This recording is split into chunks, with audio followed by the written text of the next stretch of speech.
Friends, Sunday story telling time లోపల ఒక కథ. ఇంద్రుడి భార్య పేరు ఇంద్రాణి ఒక చిలుకను పెంచుతూ ఎంతో ప్రేమగా చూసుకునేదట. అయితే ఒకరోజు ఆ చిలుకకు జబ్బు చేసింది.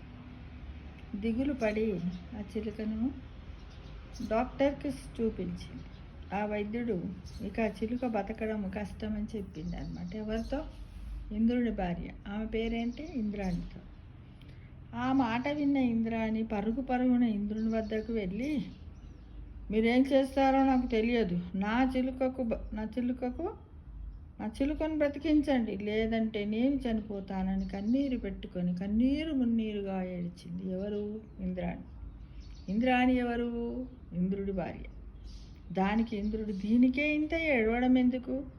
అందరి తలరాతలు రాసేది బ్రహ్మే కదా, నేను వెళ్ళి ప్రార్థిస్తాను, నువ్వేం దిగులు పడకు అని బ్రహ్మ దగ్గరికి ఇంద్రుడు వెళ్ళాడు. ఎక్కడికి వెళ్ళాడు ఇంద్రుడు? బ్రహ్మ దగ్గర. ఎందుకు వెళ్ళాడు? అతని భార్య అతి ప్రేమగా గారాభంగా పెంచుకున్నటువంటి చిలుకకు జబ్బు చేసింది, బ్రతకదని తెలిసింది కాబట్టి బ్రతికించమని ప్రార్థించడానికి ఇంద్రుడు వెళ్ళాడు.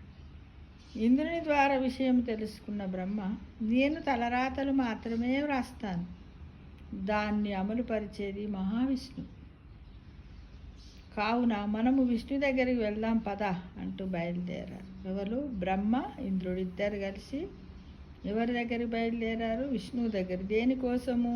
చిలుకను బ్రతికించడం కోసం.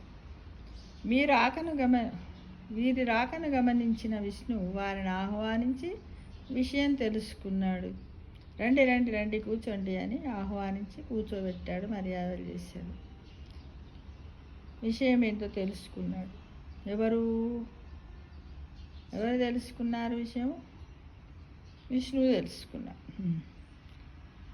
నిజమే, ప్రాణాలు కాపాడేవాడిని నేనే, కానీ చిలుక ప్రాణము చివరి దశలో ఉంది, మళ్ళీ ఊపిరిపోయాలంటే శివునికే సాధ్యం.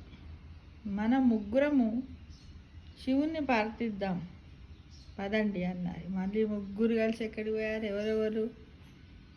ఇంద్రుడు, బ్రహ్మ, విష్ణువు. ఈ ముగ్గురు కలిసి శివుని దగ్గరికి వెళ్ళి విషయం చెప్పారు. శివుడు ఇలా అన్నారు, ఆయుష్ పోసేది నేనే, కానీ ప్రాణము తీసే పని యమధర్మరాజుకు అప్పచెప్పాను, మనం వెళ్ళి యమధర్మరాజును అడుగుదాం పదండి అంటూ అందరూ బయలుదేరారు. ఎవరెవరు ఇప్పుడు బయలుదేరారు? ఇంద్రుడు, బ్రహ్మ, విష్ణువు, యమధర్మరాజు. వీళ్ళందరూ కలిసి ఎక్కడికి పోయారు? శివుని దగ్గరికి బయలుదేరి వెళ్ళారు. దేనికోసం వెళ్ళారు? చిలుకను బ్రతికించడం. ఆ చిలుక ఎవరిది? ఇంద్రుని భార్య ఇంద్రాణి అతి ప్రేమగా పెంచుకున్నటువంటి పెట్ బర్డ్ అన్నమాట. ఇంద్ర, బ్రహ్మ, విష్ణు, శివుడు అందరూ యమలోకానికి రావడం చూసిన యముడు వారిని సాధారణంగా ఆహ్వానించి విషయం తెలుసుకున్నాడు. అయ్యో, అదేం పెద్ద పని కాదు, మామూలుగా చావుకు దగ్గరగా ఉన్న వారి పేర్లను వారు ఎలా చనిపోతారో అన్నది ఒక ఆకు మీద వ్రాసి ఒక గదిలో వేలాడదీస్తాం. ఏ ఆకు రాలి కింద పడుతుందో వారు ఆయా సమయంలో చనిపోతారు. పదండి వెళ్ళి ఆకుని తొలగించి చిలుకను కాపాడుదాం అన్నాడు. యముడు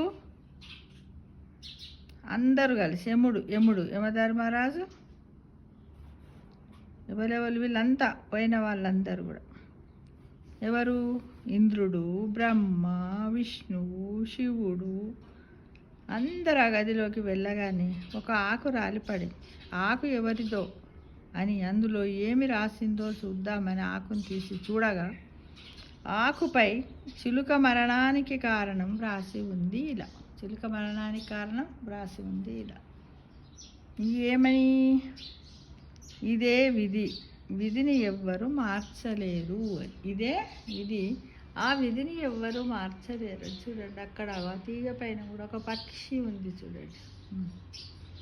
అంటే విధిరాతని ఎవ్వరు మార్చలేరు అనే విషయాన్ని, మనకు ఒకవేళ మంచి చెడులు సంభవించినా, మరణము సంభవించినా, ఏది ఏమైనప్పటికీ కూడా మనం చేసినటువంటి పాప పుణ్యాల చిట్టా ప్రకారమే మన విధిరాత రాసి ఉంటుంది.